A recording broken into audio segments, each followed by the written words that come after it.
"Please," the woman called out, her voice barely audible above the howling wind. "My son, he's burning with fever." Selim lowered his weapon, cursing under his breath. In 20 years of solitary living on the Bar H ranch, he'd never once invited strangers into his home. The last woman who'd crossed his threshold had left him broken and bitter, taking with her every dream of family he'd ever harbored. The woman collapsed against his porch railing, and the boy in her arms whimpered pitifully. Up close, Selim could see she was younger than he'd first thought, perhaps 25, with copper-colored hair plastered to her skull and eyes the color of storm clouds. The child couldn't have been more than 4, his small face flushed with sickness. "Name's Minerva Blackthorn," she gasped, struggling to stand. "This is my boy, Jasper. We've been walking for 2 days. Our wagon broke down near Devil's Creek, and he took sick. I saw your lights." Selim stood frozen in his doorway, every instinct screaming at him to turn them away. But the child's labored breathing cut through his defenses like a hot knife through butter. Without another word, he swept the boy into his arms and carried him inside, Minerva stumbling behind them. The warmth of his cabin enveloped them like a sanctuary. Selim laid Jasper on the worn leather sofa near the stone fireplace, his practiced hands checking the child's temperature. Years of tending sick cattle had taught him to recognize the signs of serious illness. "He needs willow bark tea and cool cloths," Selim muttered, already moving toward his kitchen. "Pneumonia, most likely." Another night in that storm would have killed him. Minerva sank into a chair, her entire body shaking with exhaustion and relief. "I don't know how to thank you. We have nowhere else to go." "Don't thank me yet," Selim replied gruffly, setting a kettle to boil. "Boy's got a fight ahead of him." As he prepared the medicinal tea, Selim stole glances at the woman. She was beautiful in a wild, untamed way, like a Mustang that had never known a bridle. Her dress was simple but well made, though now torn and muddied from their ordeal. Most intriguingly, she wore no wedding ring, though she carried herself with the protective fierceness of a mother wolf. "Where's the boy's father?" he asked bluntly. Minerva's jaw tightened. "Dead. Killed in a mining accident 6 months ago." The simple words carried a weight of grief that Selim recognized. He'd carried his own burden of loss for so long, he could smell it on another person like smoke from a dying fire. That first night, as fever ravaged little Jasper's small body, Selim and Minerva took turns cooling his brow and forcing medicine between his cracked lips. By dawn, they'd fought the illness to a draw, and the child was breathing easier. "One more night," Minerva whispered as exhaustion finally claimed her. "Just until he's strong enough to travel," Selim nodded, not trusting his voice. As he watched the morning sun paint golden streaks across the sleeping woman's face, he wondered if one night would ever be enough.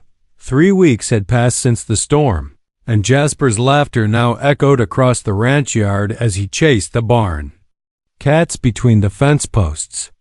The fever had broken on the second day, but Minerva kept finding reasons to delay their departure. First, Jasper needed more time to recover his strength. Then their meager savings weren't enough for passage to California, where she claimed her sister lived. Now she insisted on staying to help with the autumn harvest as repayment for Selim's kindness. Selim told himself he minded the intrusion, but the truth was slowly revealing itself in small moments. The way Minerva hummed while cooking breakfast, filling his silent kitchen with melody. How Jasper's curious questions about the cattle made him see his own land through fresh eyes. The warmth of lamplight on 2 additional faces when he came. And from evening chores. "Mama, why does Mr. Selim live all alone?" Jasper asked one evening as Minerva tucked him into the makeshift bed they'd arranged in the cabin's small spare room. "Some people prefer solitude, little fox," she replied softly, using her pet name for him. "Not everyone needs the same things to be happy." But Selim, listening from the kitchen, wondered if that was still true. The walls of his self-imposed isolation were beginning to feel more like a prison than protection. The next morning brought an unwelcome visitor. Sheriff Brennan Corley rode up the lane, his star glinting in the autumn sunshine. Selim met him at the gate, his expression carefully neutral. "Morning, Selim. Heard you've got house guests. News travels fast in a small town. Always does. Mind if I ask about them? Got a telegram from Denver yesterday. Seems there's been some trouble involving a woman and child matching their description." Selim's blood ran cold, but he kept his voice steady. "What kind of trouble?" "The kind involving a dead man and missing money. Mining company executive named. Victor Crane was found shot 3 days before that storm hit. His safe was cleaned out, $5,000 in gold coins missing." Through the cabin window, Selim could see Minerva helping Jasper with his letters at the kitchen table. She looked so peaceful, so innocent. But he'd lived long enough to know that appearances could be deadlier than a rattlesnake in tall grass. "You saying my guests are thieves and murderers?" "I'm saying Denver authorities are very interested in talking to a woman named Minerva Blackthorne and her son. Seems Victor Crane had been courting the widow, promising to take care of both her and her. The boy. Neighbors say she rejected his advances pretty forcefully." Sheriff Corley leaned forward in his saddle. "Question is, Selim, did she reject him forcefully enough to put a bullet in his chest?" That evening, after Jasper had fallen asleep, Selim confronted Minerva in the kitchen. She was washing dishes, her movements methodical and calm, but he noticed how her hands trembled slightly when he spoke her name. "Sheriff came by today. Seems Denver's looking for you." The plate in her hand slipped, shattering against the wooden floor. For a long moment, neither of them moved. "I didn't kill him," she said finally, her voice barely a whisper. "But you did take the money." Minerva closed her eyes, and when she opened them, they were bright with unshed tears. "Victor Crane was a monster. He owned the mine where my husband died, cut safety corners to save money. When Jasper's father and 6 other men were crushed in that cave-in, Crane paid their widows nothing. Nothing." She began picking up the broken pieces of plate, her movements sharp and angry. "Then he had the gall to come courting, acting like he was doing me a favor. When I refused him, he threatened to have me evicted, said he owned half the businesses in town and could make life impossible for us." "So you robbed him?" "I took what he owed me, what he owed all those dead miners' families." She stood, clutching the ceramic shards. "I was going to California to start over, give Jasper a chance at a real life.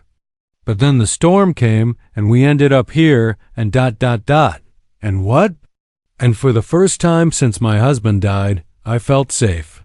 Selim stared at Minerva, his mind reeling with the implications of her confession. A murderer? No, he'd looked into those storm gray eyes every day for weeks, seen how gently she tended to Jasper, how she sang lullabies in the evenings. But a thief?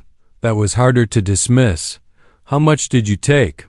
he asked quietly. 5,000 in gold coins. "It's hidden in our wagon, what's left of it down by Devil's Creek."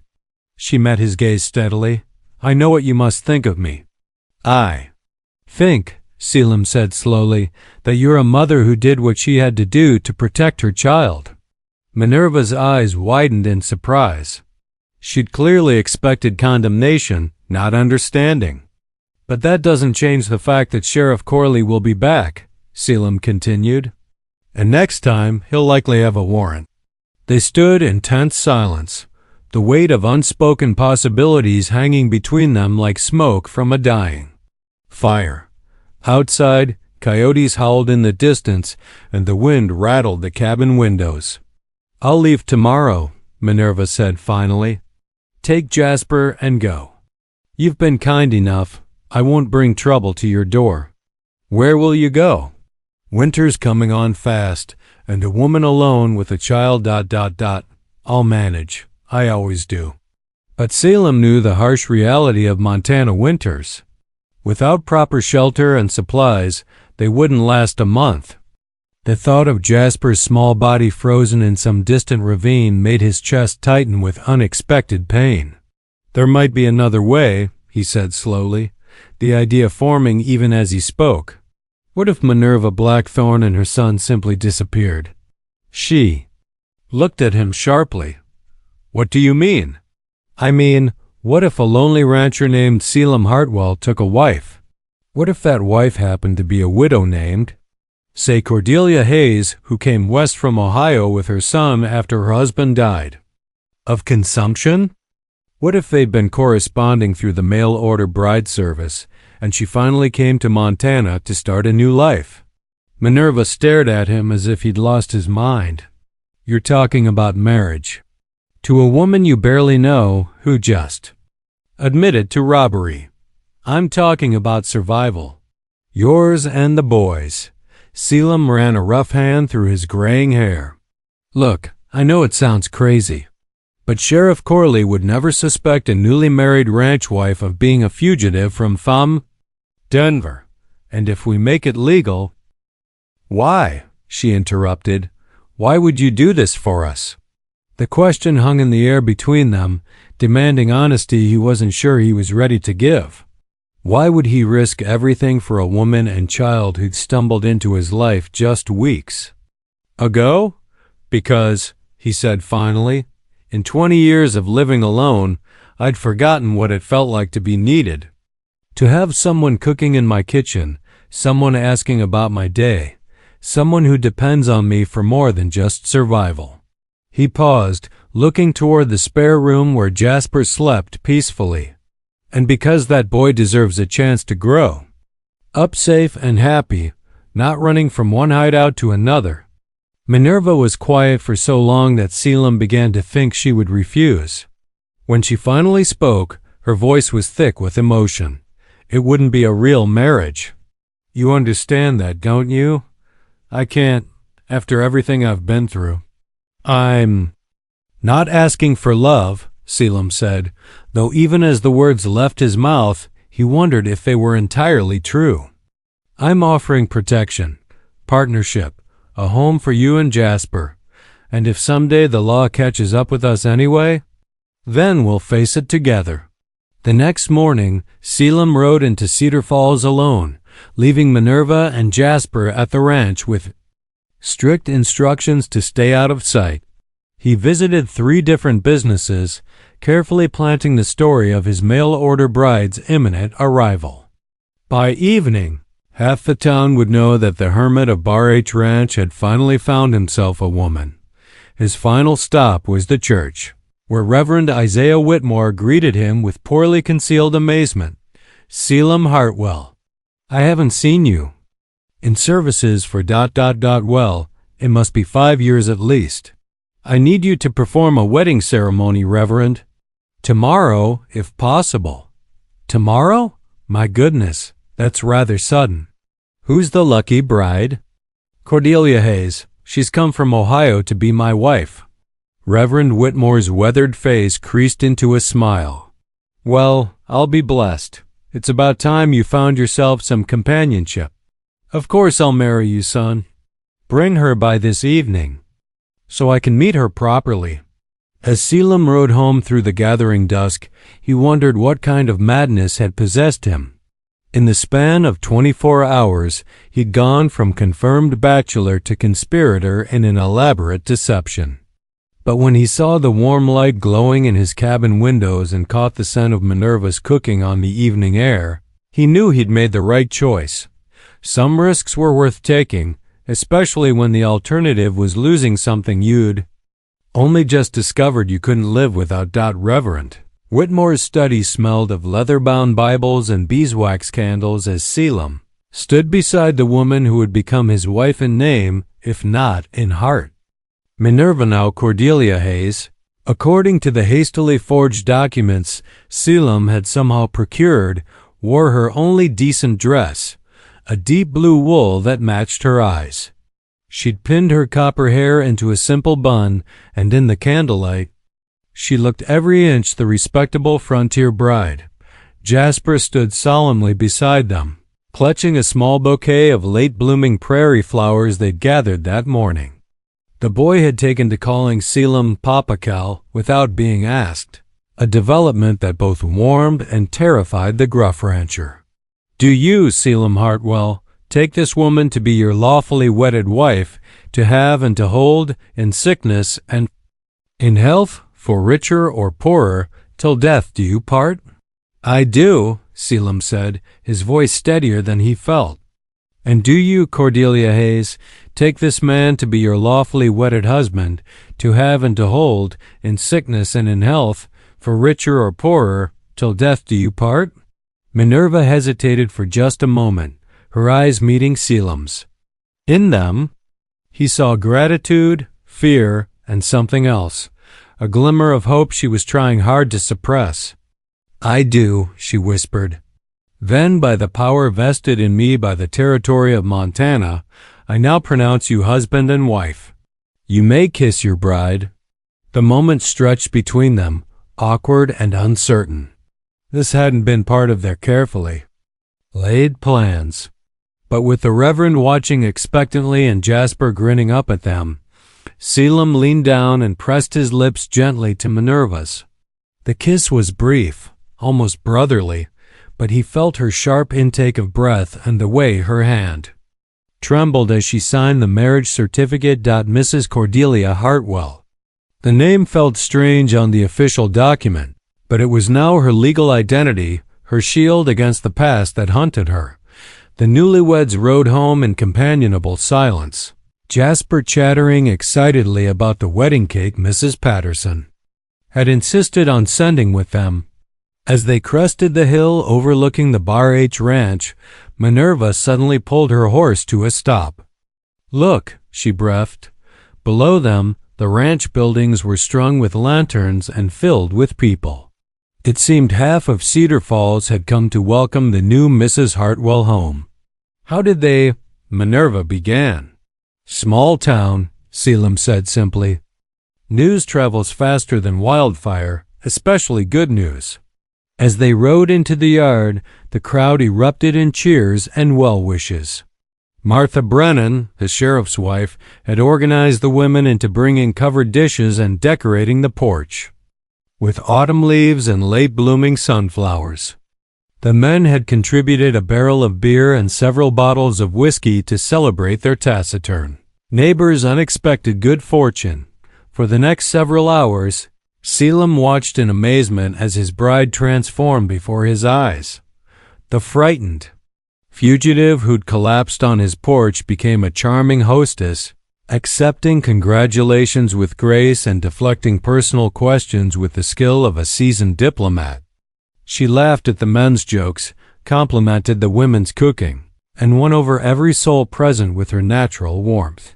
Only Selim noticed the moments when her smile faltered, when her eyes would dart toward the road as if expecting pursuit. Only he saw how she kept Jasper close, her hand never far from the boy's shoulder. "She's a treasure, Selim," Sheriff Corley said, appearing at his elbow with a glass of whiskey. "How'd a grouchy old bachelor like you manage to land such a fine woman?" "Lucky, I guess," Selim replied carefully. "Indeed you are. By the way, that Denver business I mentioned? Seems they caught up with their fugitives after all. Found them trying to cross into Wyoming. Amazing how much some folks can look alike from a distance." Selim's blood ran cold, but he managed to keep his expression neutral. "That so? Turned out the real Minerva Blackthorne was a brunette, not a redhead. And her boy was older, maybe 7 or 8. Funny how witnesses can get details wrong when they're excited." Sheriff Corley took a sip of his whiskey, his eyes never leaving Selim's face. "Course, that means there's probably an innocent woman and child out there somewhere, scared half to death that the law's after them for something they didn't do. Shame, really. Hope they find peace somewhere." The sheriff drained his glass and clapped Selim on the shoulder. "Anyway, congratulations on your marriage. Cordelia seems like exactly the kind of woman this ranch needs. Built for the long haul, if you know what I mean." As the evening wound down and the last of the guests departed, Selim found himself alone with his new wife for the first time since their hasty wedding. They stood on the porch, watching Jasper chase fireflies in the gathering dusk. "He knows," Minerva said quietly. "Sheriff Corley? Yeah, I think he does. And he's choosing to look the other way. Seems that way." She turned to face him, her expression serious. "Why do you think he'd do that?" Selim considered the question. "Maybe because he's got eyes. He can see you're not a killer, just a mother trying to protect her child. Maybe because he's lived long enough to know that sometimes justice and law aren't the same thing." Minerva nodded slowly. "Or maybe because he trusts your judgment. You've got a reputation in this town, Selim Hartwell. People respect you. Used to be a simpler life when it was just me and the cattle. Simpler, maybe, but not better?" Selim looked at her, really looked. Her hair had come loose from its pins during the evening's festivities, and her cheeks were flushed with laughter and wine. She looked young and alive and beautiful, and for a moment he forgot this was supposed to be just a marriage of convenience. "No," he said softly, "not better." That night, as Minerva tucked Jasper into his bed in what was now permanently his room, Selim made up a bed for himself on the living room sofa. When she emerged from the boys' room, she found him arranging blankets with methodical care. "You don't have to do that," she said. "This is your house, your room." "You're my wife now," he replied. "That makes it your room, too.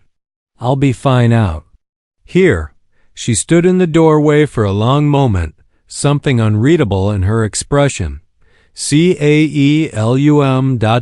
Thank you for everything. I know this isn't what you planned for your life." "Plans change," he said simply, "sometimes for the better." As he settled onto the sofa and listened to the soft sounds of his wife preparing for bed in the next room, Selim reflected on the strange turns his life had taken. 3 weeks ago, he'd been a confirmed bachelor, content with his solitude. Now he was a married man with a ready-made family, and despite the unconventional circumstances, he'd never felt more complete. Outside, an owl hooted in the darkness, and somewhere in the distance, cattle lowed softly to each other across the range. The sounds of home, made sweeter somehow by the knowledge that he was no longer alone in listening to them. Winter arrived early that year, blanketing the Bar H Ranch in 2 feet of snow by November. The harsh weather that would have once driven Selim to brooding solitude now felt cozy and intimate, with Minerva and Jasper sharing his cabin. The 3 of them settled into domestic routines that felt as natural as breathing.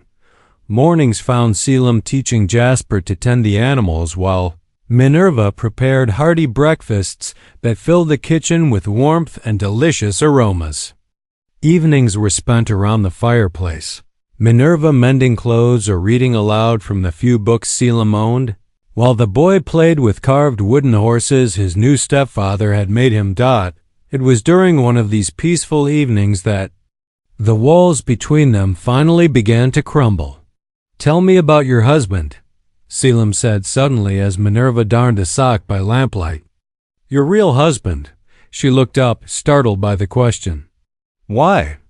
"Because he was Jasper's father. Because he mattered to you. Because I want to understand the people who've become my family." Minerva set down her mending, her fingers tracing.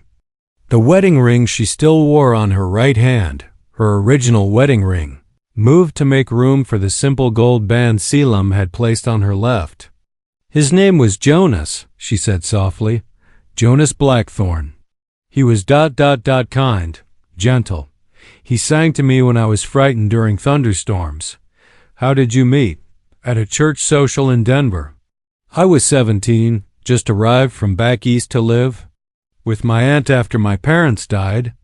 Jonas was 22, already working in the mines. He courted me properly for 6 months before asking my aunt for permission to marry me. Her voice grew distant with memory. He promised me a house with a garden, children, a quiet life. He kept every promise except the last one. The mine accident, was it really Victor Crane's fault? Minerva's expression hardened. Jonas used to come home covered in coal dust, coughing fits that lasted half the night. He said the mine was dangerous, that Crane cut corners on safety equipment and tunnel supports. When the cave-in happened, 7 good men died because the company was too cheap to install proper bracing. She stood abruptly, moving to the window where snow fell steadily in the lamplight. Jonas died trying to save 2 younger miners. He could have gotten out, but he went back for them. That's the kind of man he was. Selim joined her at the window, careful not to stand too close. And Crane refused to compensate the families? Worse than that, he blamed the miners, said they were careless. Then had the audacity to come calling on me 3 months later, acting like he was some kind of savior offering to take care of the poor widow. So you decided to take care of yourself. Minerva turned to face him, her eyes blazing with remembered fury. I waited until he invited me to dinner at his house, acted the grateful, helpless woman. While he was showing off his expensive art collection, I found his safe and took what he owed, not just to me, but to all the families he'd cheated. $5,000 was what he owed 7 families? It was what was in the safe. I would have taken more if there had been more. Selim found himself admiring her fierce loyalty to people she'd barely known. This was no greedy thief, but a woman driven by righteous anger and a mother's desperation. Do you regret it? He asked. Taking the money? No. Killing him ... I regret.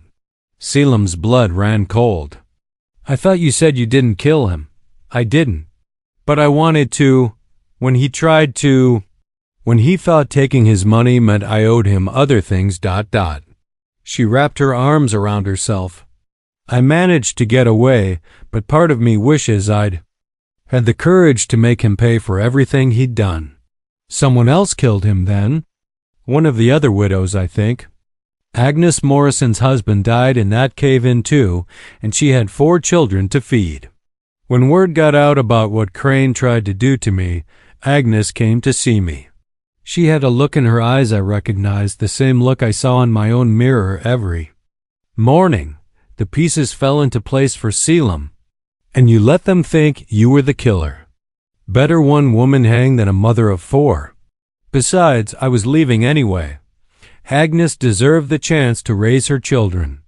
That night, as Selim lay on his makeshift bed in the living room, he thought about the extraordinary woman sleeping in his bedroom. She'd sacrificed her safety and reputation to protect another woman she barely knew, then accepted exile rather than let an innocent mother face the gallows. The next morning brought a blizzard that would trap them inside for 3 days. By the second day, the enforced intimacy had worn away the last of their careful politeness. They began to talk, sharing stories, dreams, fears they'd never spoken aloud. Selim told her about his first wife, Elizabeth, who died of influenza just 6 months after their wedding. How he'd built this ranch as a monument to their planned life together, then spent 20 years avoiding anything that might disturb his careful shrine to lost love. Minerva spoke of her dreams for Jasper, her hopes that he might grow up to be a teacher or maybe a doctor, something that would keep his hands clean and his conscience clear.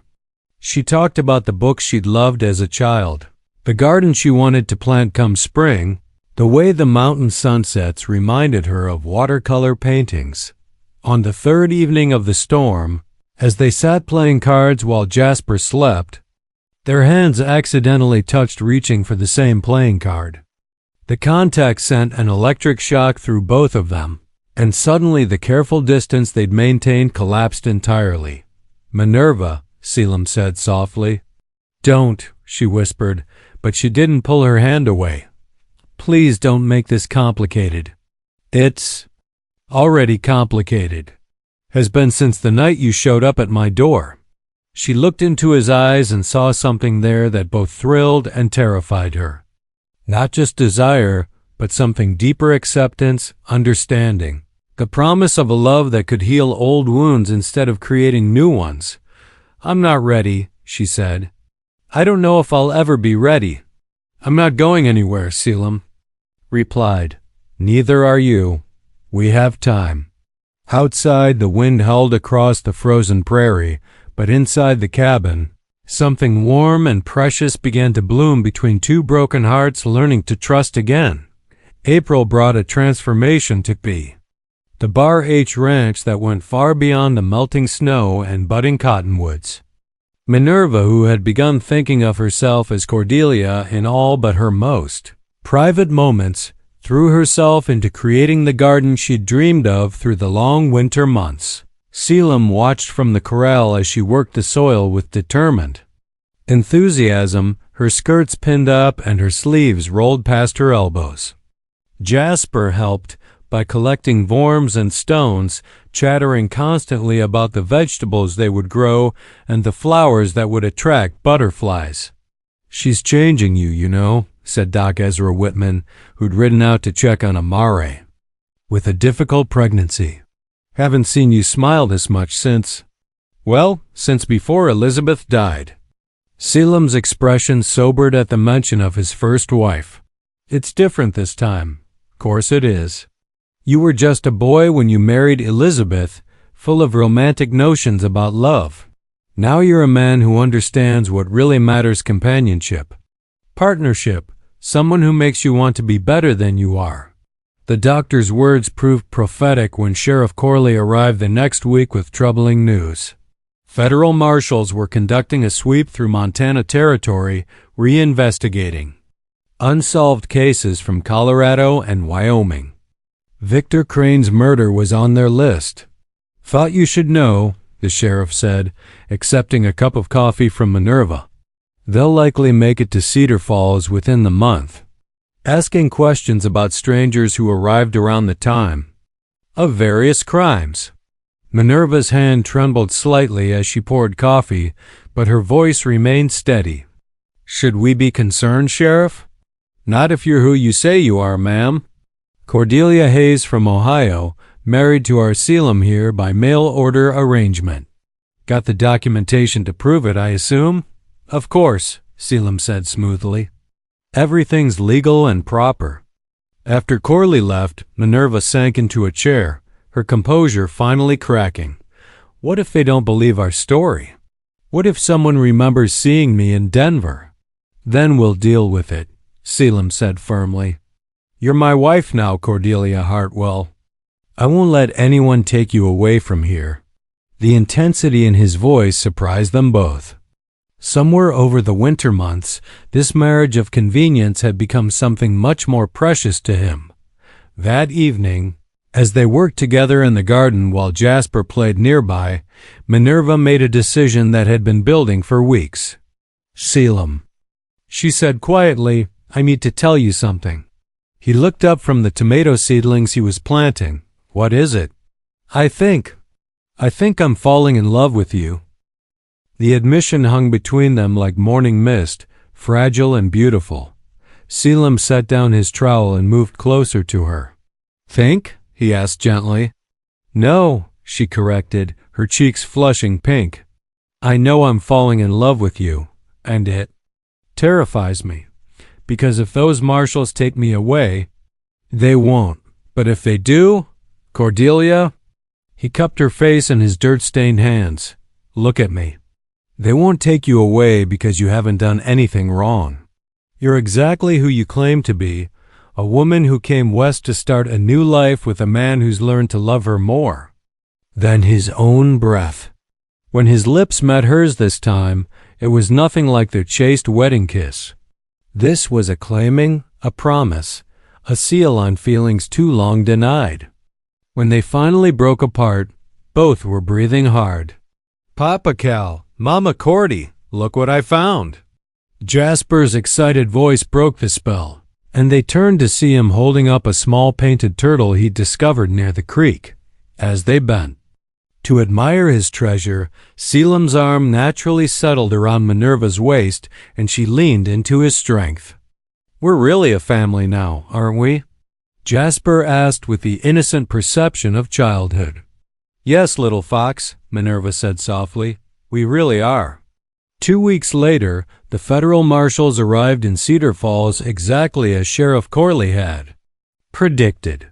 Selim and Minerva watched from their porch as the official delegation rode through town, interviewing merchants and examining hotel registers. Marshal Pike, Sheriff Corley introduced when he brought the lead investigator to the ranch. "This is Selim Hartwell and his wife Cordelia. Been married since October." Marshal Pike was a thin, sharp-eyed man who studied people the way a hawk studies mice. "Mrs. Hartwell, you wouldn't happen to remember where you were in late September of last year?" "Traveling from Ohio," Minerva replied calmly. "It took me nearly 2 weeks to reach Montana by train and stage. I have my travel documents if you'd like to see them." "That would be helpful, yes." As Minerva went inside to fetch the carefully forged papers, Marshal Pike continued his questioning. "Unusual for a woman to travel so far alone to marry a stranger." "Not so unusual out here," Selim said. "Mail-order brides are common enough when eligible women are scarce." "How long did you correspond before she agreed to come west?" 6 months. "My letters are in the house if you want to read them." The marshal's eyes narrowed. "You kept her letters?" "Everyone. Man doesn't get many love letters in his lifetime." "Seemed worth preserving." When Minerva returned with the documents, Marshal Pike examined them thoroughly. The papers were perfect. Selim had paid dearly for such quality forgeries, but the marshal's suspicion remained evident. "Mighty convenient that you happened to arrived just when we're looking for a woman of your general description." "Marshal," Selim said, his voice carrying a warning edge, "are you accusing my wife of something?" "Just doing my job, Mr. Hartwell. There's been a lot of crime in the territory lately. Can't be too careful." "Then perhaps you should focus on actual criminals instead of harassing law-abiding citizens," Minerva said with quiet dignity. "My husband and I have work to do, Marshal. Unless you have specific charges to bring, I'd appreciate it if you'd leave us in peace." Marshal Pike studied her for a long moment, then handed back the documents. "No charges at this time, ma'am. But I'll be in town for a few more days if anything comes to mind." After the lawman departed, Selim found Minerva in their bedroom, sitting on the edge of the bed with her hands clasped tightly in her lap. "He doesn't believe us," she said. "Doesn't matter what he believes. Matters what he can prove." Selim sat beside her, taking her cold hands in his warm ones. "Those papers are perfect. Our story is solid, and half the town saw our wedding. He's got nothing but suspicion." "Suspicion can be enough sometimes. Not this time. Not while I'm alive to protect you." That night, they made love for the first time as husband and wife in truth as well as name. It was tender and desperate and healing all at once, a claiming that went far deeper than legal documents or assumed names. Afterward, as Minerva lay curled against his chest, Selim made her a promise that came from the deepest part of his soul. "Whatever happens," he whispered into her hair, "we face it together. You're not alone anymore, Cordelia. You'll never be alone again." The federal marshals left Cedar Falls empty-handed 3 days later, but their visit had shaken something loose in the careful life Selim and Minerva had built. That evening, as they sat on the porch watching Jasper chase fireflies, she made an announcement that surprised them both. "I want to tell you the truth," she said quietly. "My real name, where I really came from, everything. Not because I have Tio, but because I want to. Because a marriage built on lies, even necessary ones, isn't the marriage I want us to have. Selim set down his coffee cup and turned to face her fully. Are you sure? Once you tell me, I can't unknow it, I'm sure. So under the vast Montana sky, with stars beginning to emerge in the deepening twilight, Minerva Blackthorne told her husband the complete truth about who she had been before becoming Cordelia Hartwell. She spoke of her childhood in Philadelphia, where her father had been a school teacher and her mother a seamstress. How they died in a cholera outbreak when she was 16, leaving her alone in the world. She told him about the aunt who'd taken her in reluctantly, viewing her more as unpaid help than family. About meeting Jonas at that church social and falling in love with his gentle nature and honest eyes. About their brief, happy marriage and the devastating loss of 2 babies before Jasper was finally born healthy and strong. Jonas never knew about the babies we lost, she said, tears streaming down her face. I couldn't bear to tell him, to see that hope die in his eyes again. So I carried that grief alone until the mine accident took him too. Selim pulled her into his arms, holding her as she wept for losses both old and new. When her tears finally stopped, he spoke the words that would bind them together more surely than any legal document. Your name was Minerva Blackthorne, and she was a brave woman who did what she had to do to survive and protect her child. But that woman died in a storm last October, and Cordelia Hartwell was born in her place. The woman I married. The woman I love, that's who you are now. That's who you've always been in the ways that matter. 2 months later, on a golden September morning, exactly 1 year after the storm that had brought them together, Minerva made another announcement that would change their lives forever. I'm pregnant, she said, her hand resting on her still flat belly. 3 months along, the doctor thinks. Selim's reaction was everything she could have hoped for and more. His face lit up with a joy so pure it took her breath away, and when he swept her into his arms and spun her on the kitchen, she felt the last of her old fears finally release their hold on her heart. A baby, he whispered against her neck. Our baby. Are you happy? She asked, though his expression made the question unnecessary. Happy doesn't begin to cover it. Grateful, amazed, terrified, overjoyed, but mostly just grateful that life gave me a second chance at everything I thought I'd lost forever. Jasper, now 5 and tall for his age, took the news of his coming sibling with the matter-of-fact acceptance of childhood. Will it be a boy or a girl? He asked. We won't know until the baby arrives, Minerva explained. I hope it's a girl, Jasper announced. Boys are loud and they smell funny. You're a boy, Selim pointed out, laughing. That's different. I'm not really a boy anymore. I'm going to be a big brother. The pregnancy progressed smoothly through the winter months, and when their daughter was born on a warm May morning, she entered the world with her father's steady temperament and her mother's striking eyes.